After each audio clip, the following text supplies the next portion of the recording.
The gavel slammed down like a gunshot in the packed Brooklyn courtroom, shattering the murmurs into stunned silence. Objection overruled.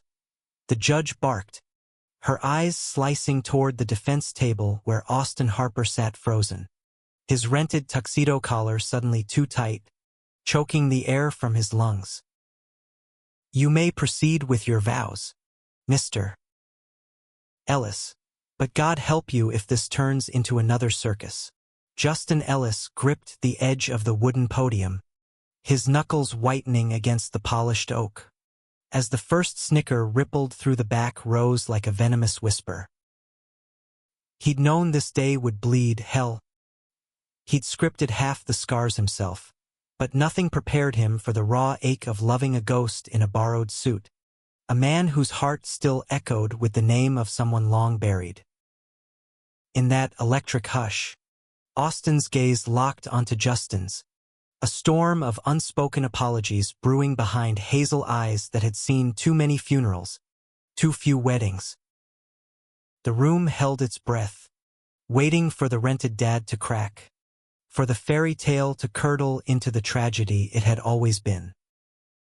Austin Harper had never planned on crashing a wedding, least of all his own surrogate sons. But life in the sprawl of New York City had a way of twisting good intentions into pretzels of regret, and here he was, 38 years old, standing in the shadow of the Brooklyn County Clerk's office, fiddling with the stiff lapels of a tuxedo that smelled faintly of mothballs and someone else's ambition. The suit was a rental from that hole-in-the-wall on Flatbush Avenue, the kind of place where dreams went to die under fluorescent lights. It hung loose on his broad shoulders, a reminder that he was playing a part, always had been, if he was honest. It started 6 months earlier, in the sticky heat of a July barbecue in Prospect Park. Justin had shown up unannounced, all sharp cheekbones and that effortless swagger that turned heads in any room, his dark curls tousled like he'd just rolled out of a rebellion. Austin remembered the exact moment because it was the first time in years he'd felt seen, not as the widower who fixed leaky faucets for a living, but as a man with fire still smoldering under the ash. "Dad," Justin had said, voice cracking like thunder on a clear day, dropping the beer in his hand to shatter against the picnic table. The label read, Brooklyn Lager. Ironic now, as if the borough itself had conspired to spill their secrets. Austin had frozen mid-flip of the burgers, spatula hovering like a white flag.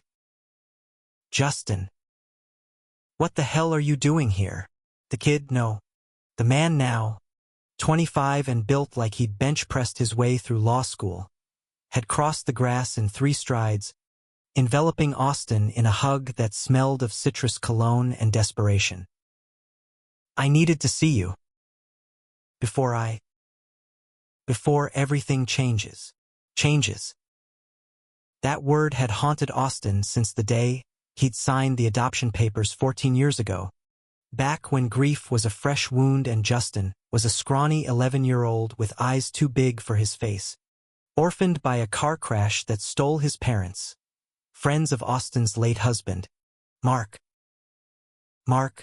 the golden boy architect who'd built their brownstone life brick by brick, only to leave Austin holding the mortgage and a foster kid who looked at him like he was the son. "I got engaged," Justin blurted then, pulling back with a grin that didn't reach his eyes. "To Lydia. She's perfect. But I couldn't do it without you there. As my best man. Or whatever this fucked up family calls it." Austin had laughed, a rusty sound that scraped his throat, and poured them both a drink. They talked for hours under the oaks, Justin spilling about his fiancée's Upper East Side pedigree, the merger of their worlds that felt more like a hostile takeover. Austin listened, nodding, the whole time wondering why the kid's hand lingered on his knee a beat too long, why the air between them hummed like a live wire. That was the spark. What followed was a summer of stolen moments. Late-night runs along the East River, where sweat-slick shirts clung and breaths synced in the humid dark. Coffee at that dive on Atlantic Avenue, where Justin's foot would brush Austin's under the table. Accidental at first, then deliberate, and finally, the confession in Austin's cramped apartment, rain lashing the windows like Judgment Day. "I love you," Justin had whispered, lips brushing Austin's ear as they tangled on the worn leather couch. "Not like a son. Not anymore. Like this, like fire." Austin had pulled away, heart hammering, Mark's photo on the mantel staring down like an accusation. "We can't." "Jesus, Justin, I'm the guy who raised you. The rented dad. Remember? That's what the neighbors called me when I brought you home. But they did. God help them, they did." Stolen kisses in alleyways, frantic hands in the back of Ubers, a love that bloomed toxic and tender in the cracks of their fractured lives. Justin called off the wedding twice, Lydia's tears a siren's call pulling him back each time. Austin drowned his doubts in whiskey and overtime at the plumbing gig, telling himself it was temporary, a phase born of Justin's cold feet. Until the invitations went out. Justin's third attempt at normalcy, this time with a venue in the Finger Lakes, a judge friend officiating to keep it low-key. But low-key didn't account for the tabloids. Lydia's father was a state senator, and their union was catnip for the society pages. Ellis Air weds powerhouse daughter, a match made in Manhattan. Austin got the call at 2 a.m., Justin's voice slurred with bourbon and panic. "I need you here. As best man. Please. For closure. Closure." The word tasted like bile. But Austin said yes because that's what survivors do. They show up, rented suit and all, to watch the boy they love pledge himself to someone else. Now, standing in the vestibule of the courthouse, the air thick with lilies and latent drama, Austin adjusted his cufflinks, marks, engraved with their initials, and steeled himself. The ceremony was civil, no frills, but the pews overflowed with Lydia's elite crowd. Pearl-clutching ants, Wall Street wolves in bespoke wool, and a smattering of Justin's law firm colleagues who eyed Austin like he'd wandered in from the service entrance. "Harper," a voice drawled from the cluster of groomsmen, slick as oil. It was Chad, Lydia's brother, heir to the family shipping empire, with a jawline that screamed orthodontia and a smirk that whispered privilege. "Heard you're the stand-in pops today. Rented dad, right?" Justin's little charity case from the Burrows. The laughter spread like spilled champagne, sticky and sharp. Austin's jaw clenched, the old wound of those early years reopening.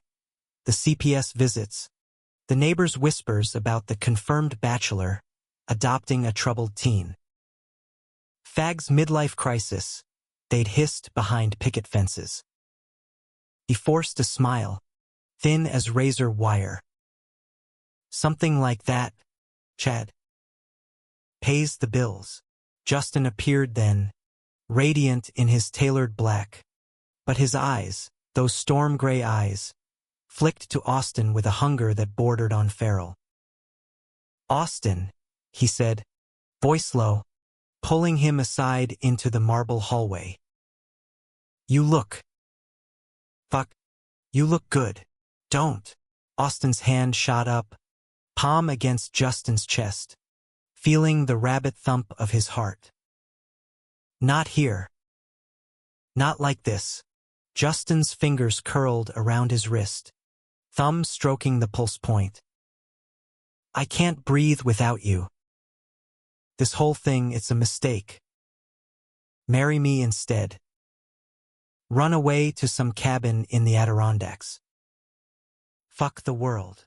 The plea hung between them, electric and impossible. Austin's mind reeled. The brownstone with its creaky stairs and Mark's ghost in every corner. Justin's future, gilded and gaping. The love that had rooted deep, thorns and all. You're drunk on adrenaline, kid. Go say your vows. I'll be the one clapping loudest.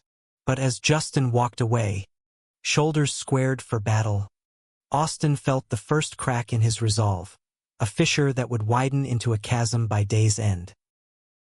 The ceremony began under the vaulted ceilings, sunlight slanting through stained glass like fractured promises.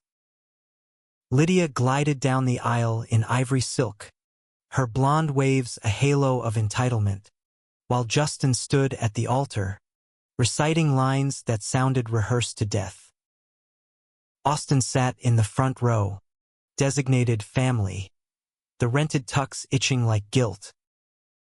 Then came the speeches. Chad's was a roast, laced with barbs about Justin's bohemian phase in foster care, winking at Austin as if they shared a punchline. To the man who traded diapers for depositions, and left the heavy lifting to pros like our rented MVP here, more laughter, a slow clap that morphed into applause. Austin's face burned, the room spinning with secondhand smoke from Chad's cigarillo break. His turn came too soon. Austin rose, throat dry, clutching a crumpled note card with bullet points. Proud, family, forever. But as he faced the sea of expectant faces, Lydia's simpering smile, Justin's desperate stare, the words curdled. 14 years ago, he started, voice steady as a plumber's pipe wrench, I met a boy who had lost everything. His parents, my friends, gone in a blink. And in that loss, he gave me purpose. Raised me, in a way. Showed me love isn't blood or leases. It's showing up when the world's too heavy. The room shifted, murmurs dying.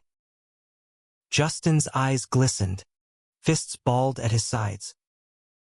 But today, Austin continued, the note card fluttering to the floor like a white flag, I'm not here as best man.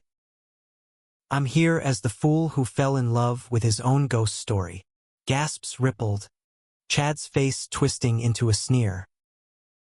Justin Ellis, you were never mine to raise. You were Mark's legacy, the husband I buried under Brooklyn soil, the man whose ring I still wear because letting go feels like dying twice. The confession detonated.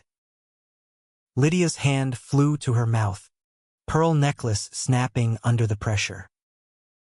Justin surged forward. Austin, stop. No.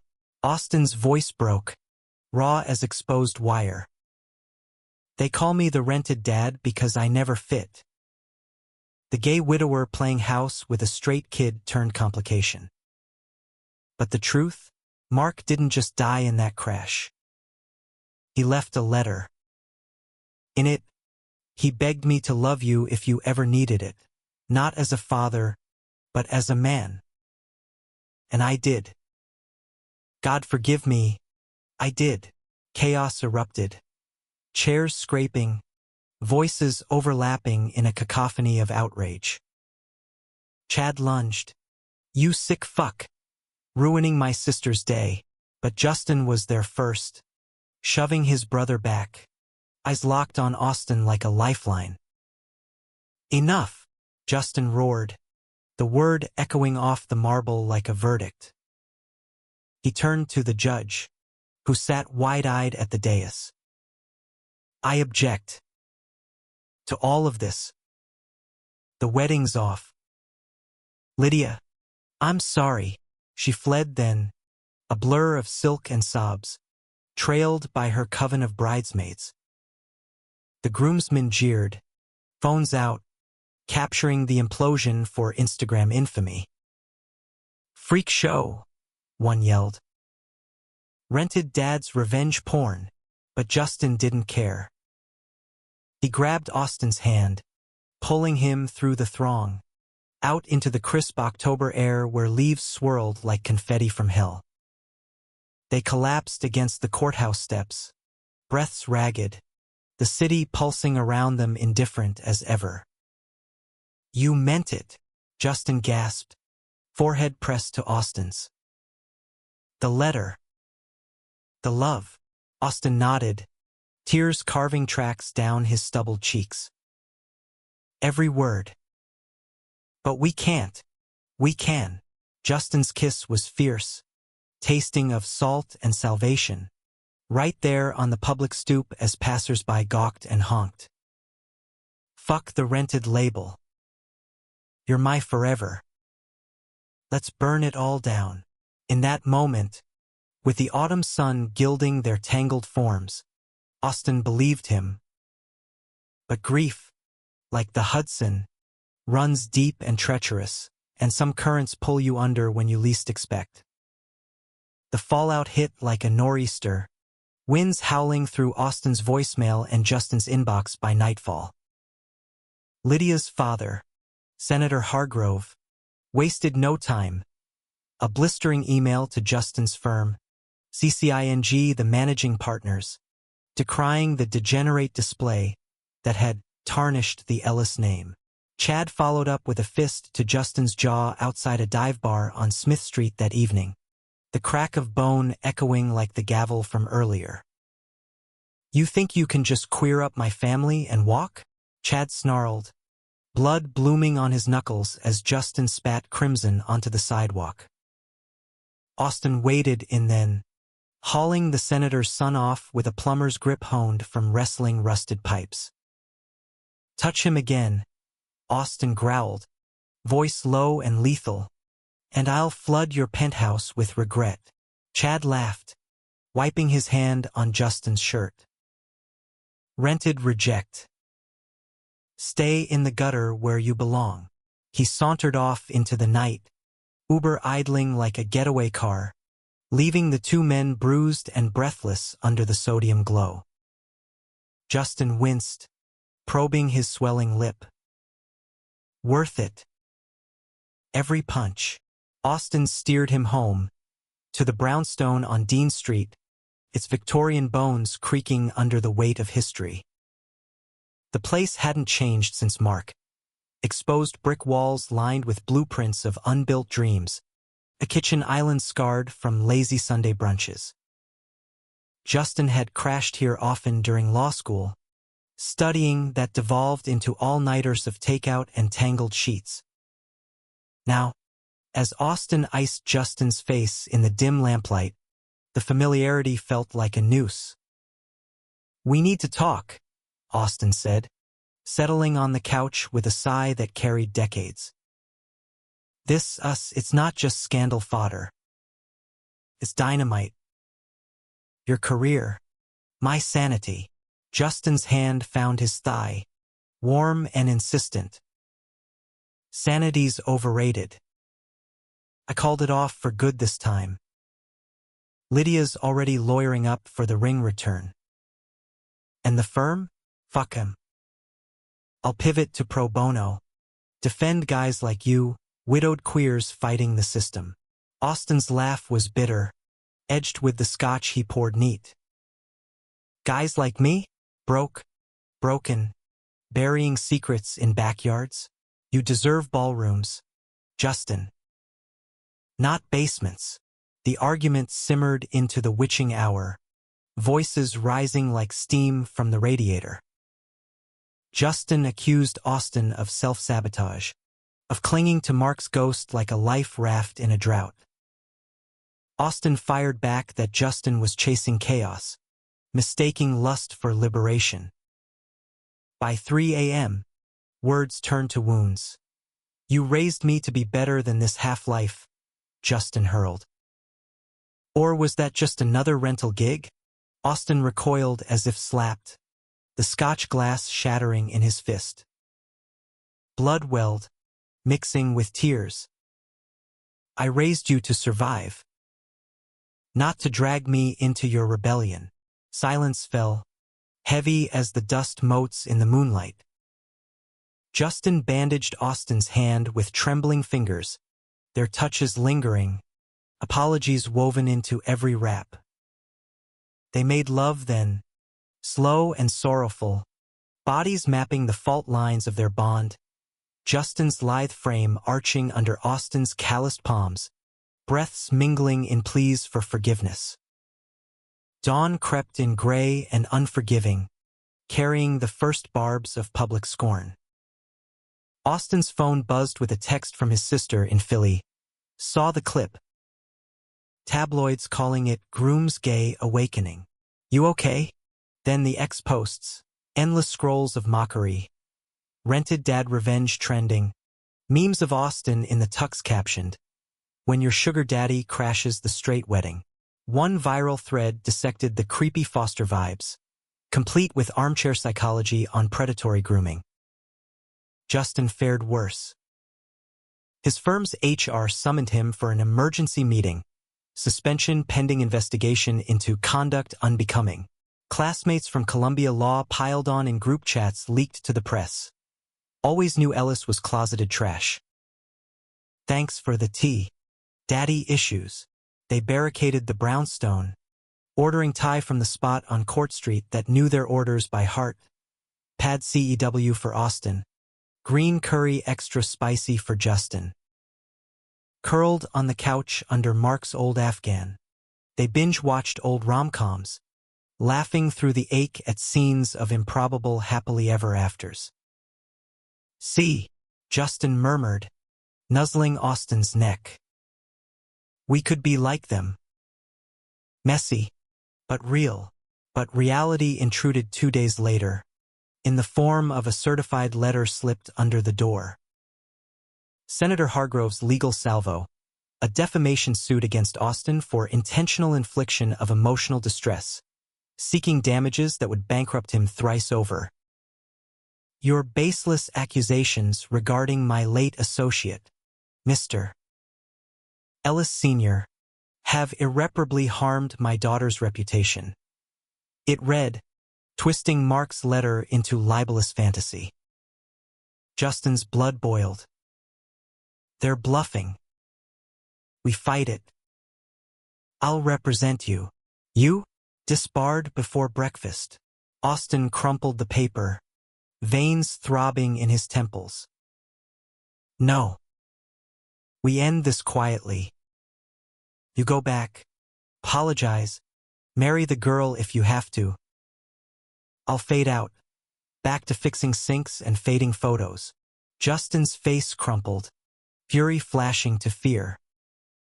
You'd throw us away? After everything. Not throwing. Saving.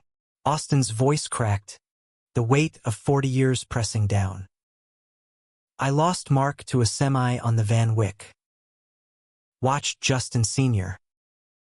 and his wife burn in that wreck months later. Buried 3 hearts in one grave. Can't lose you to this meat grinder. The fight escalated, plates shattering against walls, echoes of their first real row 14 years prior, when 11-year-old Justin had screamed at Austin for enforcing bedtime, grief fueling his rage. History rhymed, cruel and cyclical.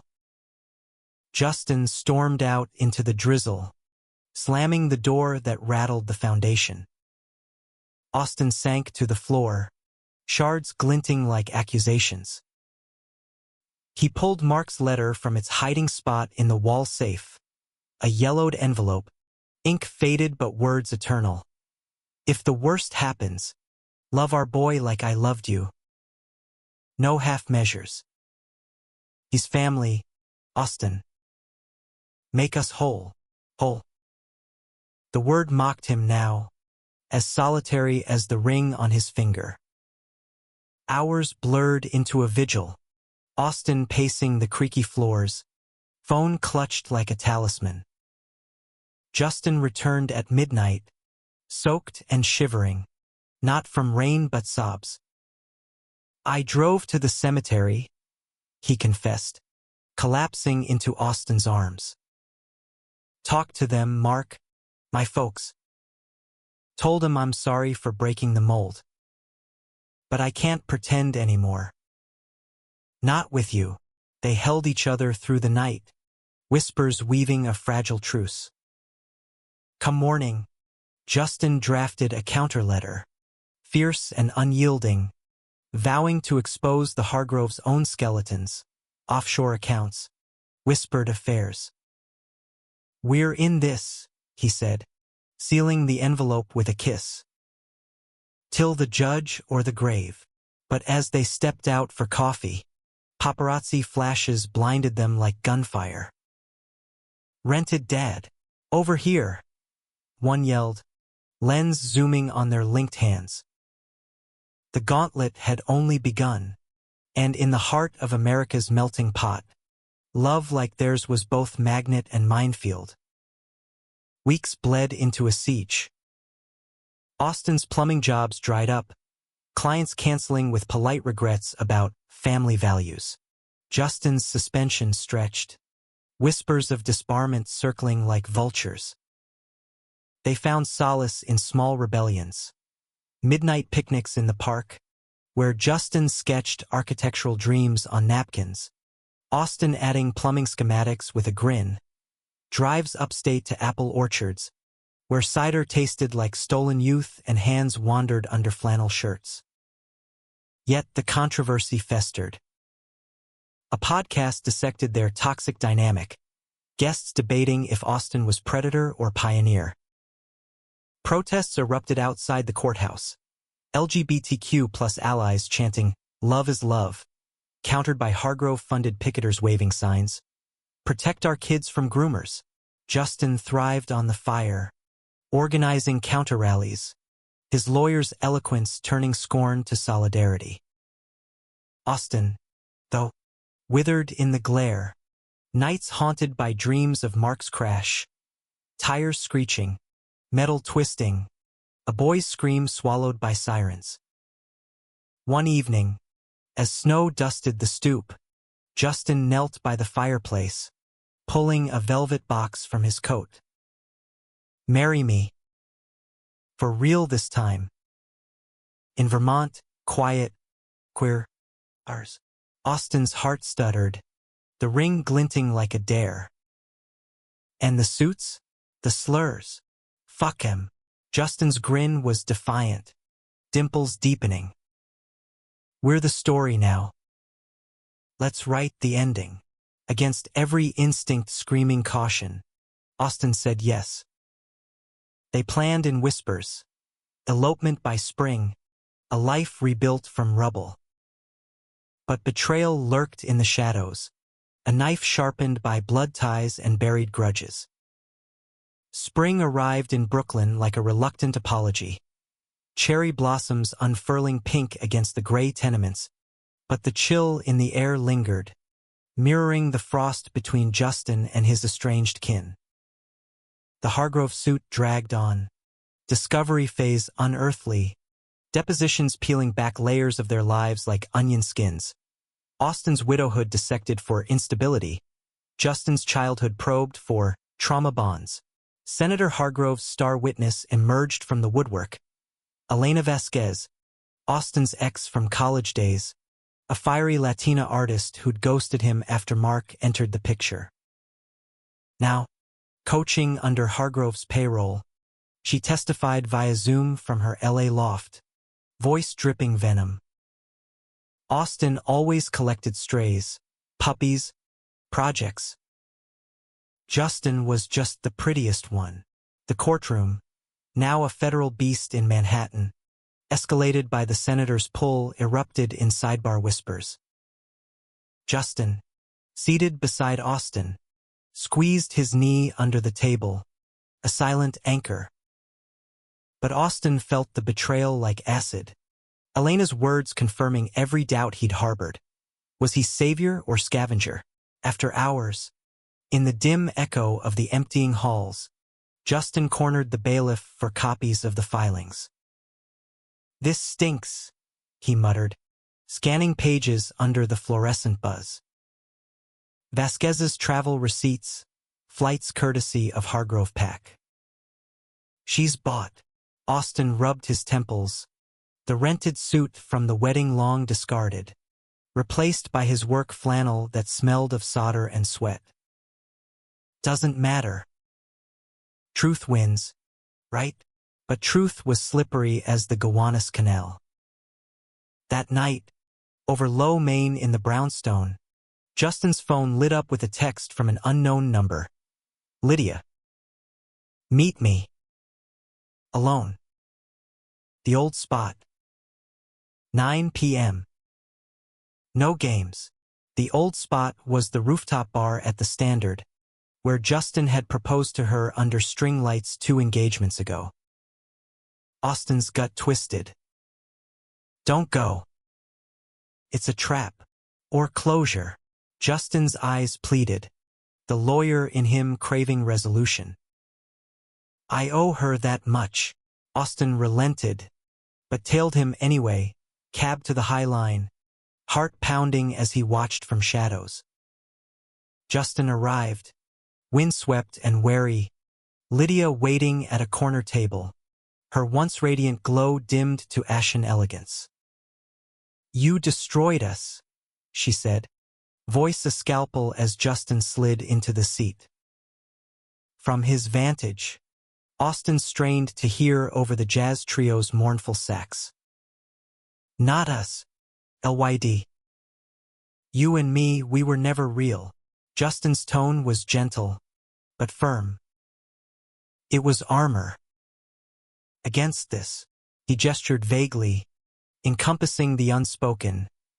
Austin, the brownstone, the love that had upended empires.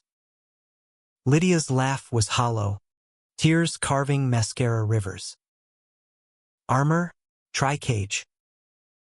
Dad pushed, Chad bullied, and I let you because you were safe. Predictable. Until him, the plumber with daddy issues. Justin's jaw tightened. Don't. Austin's more man than. Spare me.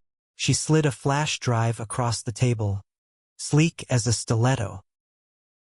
Leverage. Emails from your firm's partners to my father. They're dropping the suit if you withdraw your counters and issue a public apology. Misunderstanding at the wedding. Fade to black. Justin stared at the drive, temptation flickering. And if I don't? Then Austin loses everything. The house, his savings, hell, his freedom if we spin this as harassment. Lydia's eyes hardened, the socialite mask cracking to reveal the steel beneath. Choose, Justin. Her legacy or his lie. He pocketed the drive without a word, standing abruptly. Tell your father thanks, but we're all in. As he descended the stairs, Austin melted from the darkness, pulling him into an alcove reeking of rain and regret. You heard. Justin's voice was rough, hands framing Austin's face. Enough. Austin's kiss was bruising, a claim staked in the half-light. She's right, though. This ends bloody. Back home, they plugged in the drive, screen glowing with incriminations, bribes masked as donations, witness tampering notes. Jackpot, Justin breathed, but Austin saw the shadow, the cost of wielding it. Sleep evaded them, bodies entwined but minds adrift. Justin confessed fragments of his engagement nights. Lydia's tears, her pleas for normalcy, the guilt that had nearly broken him. I hated myself for wanting you more. Austin traced the bruise on Justin's jaw, faded but phantom. Hates the family business. Mark's folks disowned him for us. Your parents, God, they were the good ones, till the road took him. Dawn brought a courier, a settlement offer, sweetened with non-disclosure. Justin shredded it, fire in his veins. We go nuclear. Press conference tomorrow. Expose the rot. Austin hesitated, the humanistic core he'd buried under bravado surfacing. At what price? Your name dragged eternal. Our names. Justin's smile was a weapon. Together, the presser was a circus in Foley Square, cameras flashing like paparazzi pyrotechnics. Justin, polished in pinstripes, laid it bare. The coercion, the corruption, Hargrove's empire built on bought silences. Austin stood beside him, flannel a defiant uniform, adding his piece. I didn't rent a son. I loved one. And in America, that's supposed to be enough. Cheers erupted from the rainbow flags waving in the crowd, but jeers from Hargrove plants. Pervert! Homewrecker! A bottle sailed, shattering at Austin's feet, glass shards slicing his ankle like judgment. They retreated to the brownstone amid sirens, Justin binding the cut with practiced hands. Heroes welcome, he quipped, but his eyes betrayed the toll. That night, betrayal struck from within. Austin's phone rang at 1 a.m. His sister, voice quaking. Check the news. Justin's mom. She had a sister, untouched by the crash. And she's talking. The X-storm broke. Justin's secret aunt trending. A grainy photo of Rosalind Ellis, Justin's long-lost aunt, spilling to TMZ from a Florida condo. He was always troubled, she claimed, ice cold as gator hide. Austin preyed on that vulnerability. I have letters, proof the adoption was coerced. Coerced.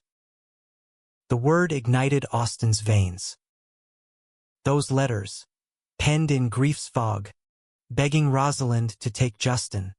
Her refusal scrawled in margins. Not my circus. Austin had kept them. Pandora's box in the attic. Justin's face drained of color as they scrolled the interview. She knew? All these years. Worse. Austin fetched the box. Yellowed pages trembling in his grip. She sold out. To Hargrove. Rage contorted Justin's features, a primal howl escaping as he hurled the phone. Family. What a joke, he paced, fists clenched, until exhaustion claimed him on the rug, sobs racking his frame. Austin cradled him, rocking like he had at 11, when nightmares clawed. We're our own blood now, he murmured. Forged in fire. But the aunt's testimony fueled the suit's revival, trial date looming like guillotine. Allies rallied, ACLU lawyers, queer activists, but isolation crept in, friends ghosting, neighbors averting eyes. In the quiet before the storm, they escaped to Coney Island, boardwalk ghosts under Neptune's gaze. Cotton candy stuck to fingers, Ferris wheel creaking confessions. If we lose, Justin whispered, city lights blurring below, promise me Paris. Or Portland. Anywhere but here. Austin kissed his temple, saltang of tears. Promise. Yet as the wheel turned, a call pierced the idol. The judge, revoking bail on a trumped-up flight risk. Justin, arrested in effigy, handcuffs for the heart, not the hands. The climax brewed, betrayal's bitter brew. The trial opened under a blood moon, Manhattan's federal courthouse a coliseum of polished wood and pointed stairs. Jurors filed in blue-collar Bronx holdouts, midtown suits with skeptical brows, each a cipher in the jury of public opinion. Justin sat front row, tie askew, while Austin took the stand first, sworn in with a hand that betrayed no tremor. State your relationship to the plaintiff, the prosecutor droned, a Hargrove lackey with a ivy sheen. Austin met his gaze, steady as subway tracks. Guardian. Lover. Survivor. Snickers from the gallery, quickly shushed. The questions came like cross-examinations. The adoption's haste, Mark's letter's ambiguity, nights when Justin was troubled and Austin comforted. Elena's video looped on screens, her accusations a venom drip. But Austin didn't flinch. Love isn't ledgered by loss, he said, voice carrying to the back. Mark died loving fiercely. I honored that by living the same. Justin's cross was a masterclass, objections flying like arrows, dismantling Elena's credibility with flight logs and Venmo trails. Ms. Vasquez, did the $5,000 consulting fee influence your recollection? The aunt, Rosalind, proved thornier. Wheeled in on oxygen, her Florida tan clashing with the oak. She clutched the letters like relics. He manipulated my grief, she wheezed, pointing a gnarled finger at Austin. Told me Justin needed stability, code for his agenda. Justin rose, voice thunder. Aunt Rosalind, you refused custody 3 times. Why now? Conscience, she snapped, but her eyes darted to Hargrove in the shadows. The betrayal cut deepest when Chad testified, brother against brother. Justin always played victim, he sneered. Blames Dad's legacy for his choices. Austin, enabler at best, predator at worst. Lydia followed, composed in Chanel, her testimony a scalpel. I loved him. But he chose scandal over sanctity. Off stand, she slipped Justin a note. End this. For us. He crumpled it unread. But the seed planted, doubt in the dead of night, as Austin tossed beside him in the jury-rigged safehouse, a midtown hotel under alias. You're pulling punches, Austin accused at dawn, over stale Danishes. For her ghost, Justin's fork clattered. For peace. This circus, it's killing you, killing us. Austin's hand covered his, calluses on silk. Fight like you love me. The turning point came midweek, storm raging outside as thunder rattled windows. Justin called a recess bombshell the flash drive, decrypted and damning Hargrove emails plotting witness buys, including Rosalind's donation for her condo fees. Obstruction of justice, the judge intoned, face stern as she sequestered the jury. Senator Hargrove himself took the stand then, empire crumbling under lights, sweat beading on his patrician brow. These are forgeries, he blustered, but Justin pounced, cross like a duelist. Senator, your PAC funneled $50,000 to Ms. Vasquez's gallery. Coincidence? The gallery gasped as exhibits projected. Wire transfers, timestamps syncing with depot dates. Hargrove folded, mumbling about political enemies. By adjournment, the tide turned, jurors nodding, reporters typing furiously. Outside, crowds swelled, pride flags whipping in wind, counter-protesters dwindling. Justice for the rented dad, trended, reclaiming the slur with ironic flair. But victory's vine bore thorns. That night, in the hotel's dim suite overlooking Times Square's neon frenzy, Justin confessed over room service steak. Lydia cornered me again. Offered a deal, dropped the exposure. She talks her dad into settling quietly. Austin's knife paused mid-cut. And I said no. Justin's eyes searched his, vulnerable as a fresh bruise. But she mentioned the letter. Marks said you forged the love him like a man part. To justify, the room tilted. Austin set down the silver, face ashen. She doesn't know shit. Mark wrote it weeks before. Show me. Justin's voice was steel wrapped in plea. The original. They digitized it years ago. Scanned to Austin's phone for safekeeping. But as he pulled it up, horror dawned. The file corrupted, pixels glitching over the key line. Technical glitch, Austin stammered, but doubt crept in. Had he altered it in a grief-drunk haze? Or worse, imagined the phrasing? Justin's face shuddered. If it's tainted, the whole case crumbles. Don't. Austin lunged across the table, gripping forearms. It's real. Like us. They tore into each other then. Not with words, but bodies, frantic and forgiving, the city's pulse thrumming below like a heartbeat. Clothes shed in a trail to the king bed, Justin's mouth mapping Austin's scars. The appendix from '09, the tattoo of Mark's initials faded on his rib. Mine now, Justin growled, teeth grazing, eliciting gasps that drowned the doubt. Post-climax, sated and sticky, they lay staring at the ceiling's water stains. If it comes to perjury, Justin murmured, I'll perjure for you. Austin's laugh was watery. Humanity's my defense. Can't fake that. Closing arguments dawned brutal, sun-piercing clouds like a verdict.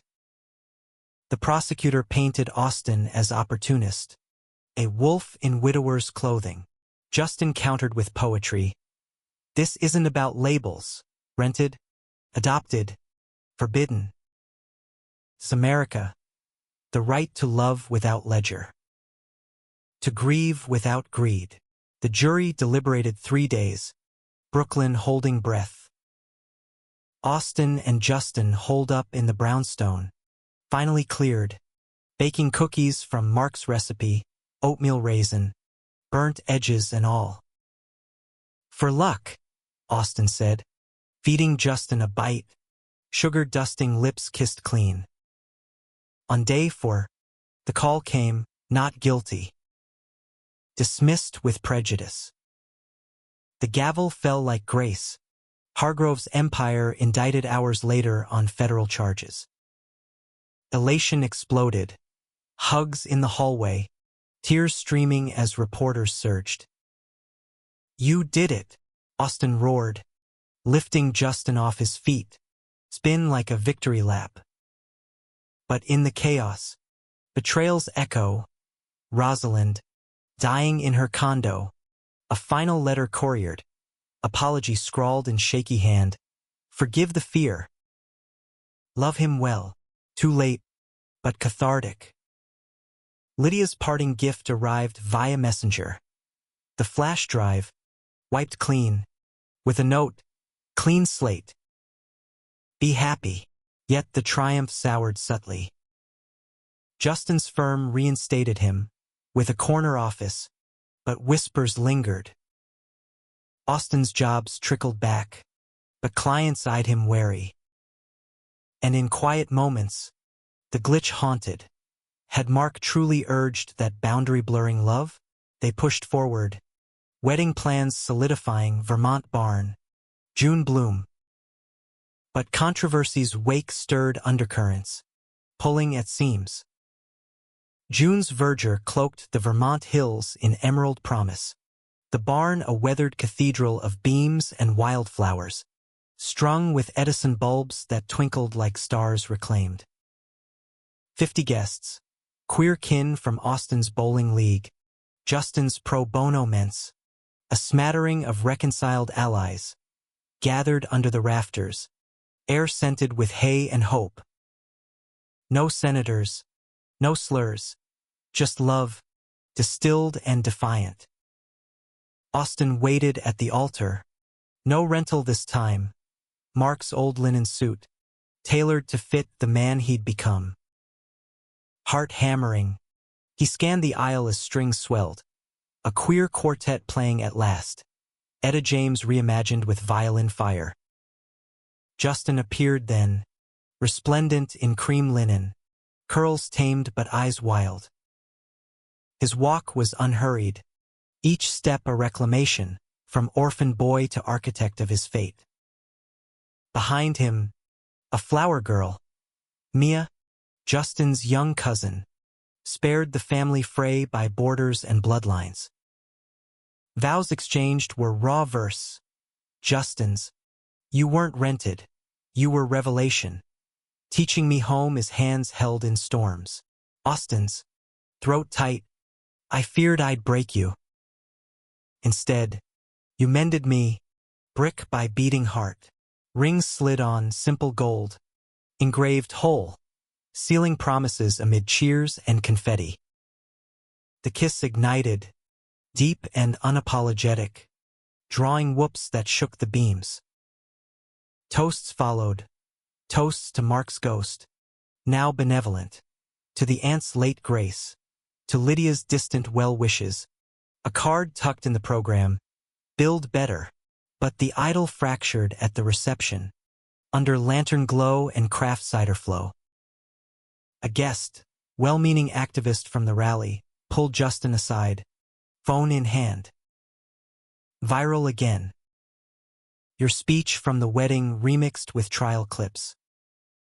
Rented redemptions blowing up. Justin waved it off, but Austin glimpsed the screen, montages of their chaos, captioned "From mockery to matrimony." The gay fairy tale that fought back. Comments cascaded. Hearts and hymns, but barbs too. Token win for the agenda. Bet the kids' therapy bill's epic. Later, by the bonfire's crackle, Justin confessed the gnaw. It's legacy. We won the battle, but the war, endless. Austin pulled him close, flannel-clad arm a bulwark. Then we write the piece. Adopt, advocate, turn grief to gospel. Justin's grin dawned. Sly. Kids? Plural? You're plumbing for a minivan now. Laughter bubbled, easing the ache. They danced then, slow sway to Coltrane, bodies synced as subway rhythms. Whispers wove dreams. A clinic in the brownstone's garden level, counseling queer youth, travels to Provincetown, where beaches welcomed without wince. Yet climax crested not in court, but here in vulnerability's quiet roar. Justin drew an envelope from his pocket, wax-sealed like missive from old world. From the safe. Mark's letter, professional scan, authenticated. No glitch. Austin's breath hitched, unfolding with reverence. There it was, ink bold. Love him wholly, Austin. As man to man, the fate bends that way. Make our family fierce. Tears welled, catharsis crashing. He knew, Austin whispered, clutching Justin. Saw us coming. The betrayal's last thread snapped. Rosalind's lies, Elena's envy, Hargrove's hubris, all unraveled in flame. Justin's speech, unprompted, rose then, guests circling like constellation. To the rented dad they mocked, he began, voice carrying on smoke. You weren't placeholder. You were anchor in our storm. And in exposing our grief, the crash that stole lights, the love that lit the ruins, we found not just justice, but joy, silence, then applause thundered, faces alight with shared scars. Chad, invited as olive branch, stood clapping, awkward, but earnest, Lydia's absence a graceful void. As embers died, husband and husband slipped away to the loft above, hayloft turned honeymoon nook. Bodies rejoined, tender now, tracing futures in skin.